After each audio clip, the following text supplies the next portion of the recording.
हरियाणा में जैसे जैसे चुनाव के दिन नजदीक आ रहे हैं, बीजेपी में नाराज नेताओं की संख्या बढ़ती जा रही है। हालांकि ये भी दावा सामने आया है कि नाराज नेताओं को मनाने के लिए खास रणनीति तैयार हो गई है। बीजेपी ने बुधवार को अपने कैंडिडेट्स की पहली लिस्ट भी जारी कर दी। इसके बाद तो नाराज नेताओं की लिस्ट भी लंबी होती चली गई। बीजेपी ने हरियाणा विधानसभा चुनाव के लिए 67 उम्मीदवारों के नाम का ऐलान किया है। हरियाणा में कुल 90 विधानसभा सीटें हैं, यानी पहली लिस्ट में ही करीब 70% सीटों पर कैंडिडेट्स का ऐलान हो गया है।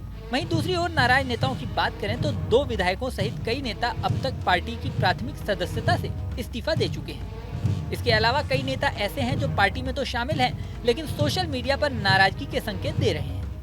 पार्टी भी इस नाराजगी के आलम को देखकर खास रणनीति बना रही है। इस रणनीति के तहत पहला स्टेप है वेट एंड वॉच की पॉलिसी। सूत्रों की माने तो पार्टी अभी 1-2 दिन इसी मोड में रहने वाली है। बीजेपी सूत्रों का कहना है कि अभी 1-2 दिन और इंतजार कर नाराज नेताओं के रुख को देखा जाएगा।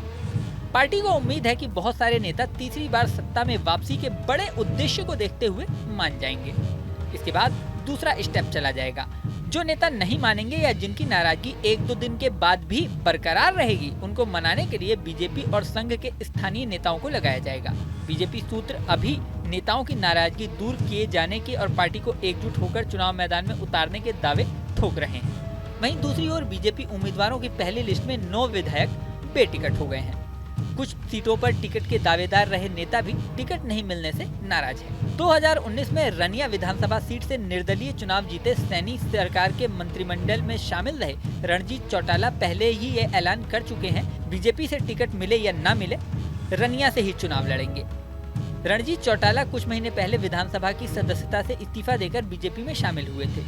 बीजेपी ने रणजीत को लोकसभा चुनाव में उम्मीदवार भी बनाया था, लेकिन वो हार गए थे। अब विधानसभा चुनाव में टिकट नहीं मिलने से खफा रणजीत ने नायब सिंह सैनी मंत्रिमंडल से इस्तीफा देने के साथ ही बीजेपी छोड़ दी है। उन्होंने 2 टूक कहा है कि रनिया से ही चुनाव लड़ेंगे। इसके अलावा फतेहाबाद से रतिया सीट से विधायक लक्ष्मण नापा ने भी बीजेपी की प्राथमिक सदस्यता से इस्तीफा दे दिया है।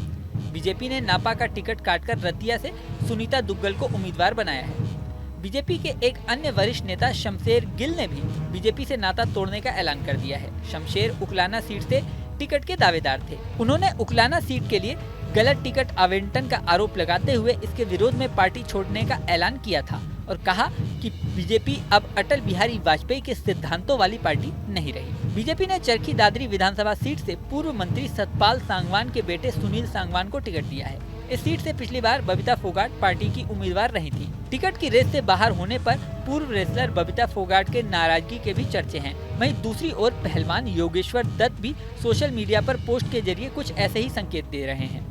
योगेश्वर दत्त गोहाना सीट से टिकट के लिए दावेदार थे, लेकिन बीजेपी ने अरविंद शर्मा को मैदान में उतार दिया। योगेश्वर दत्त ने सोशल मीडिया प्लेटफॉर्म एक्स पर एक वीडियो पोस्ट करते हुए लिखा, चरित्र जब पवित्र है तो क्यों है ये दशा तेरी, ये पापियों का हक नहीं, ये ले परीक्षा तेरी, तो खुद की खोज में निकल। योगेश्वर के इस पोस्ट को नाराजगी से ही जोड़कर देखा जा रहा है। इस वीडियो में फिलहाल इतना ही। बने रहें न्यूज नेशन के डिजिटल प्लेटफॉर्म पर। न्यूज नेशन अब व्हाट्सएप पर खबरों के ताजा अपडेट के लिए न्यूज नेशन के इस QR कोड को स्कैन करें।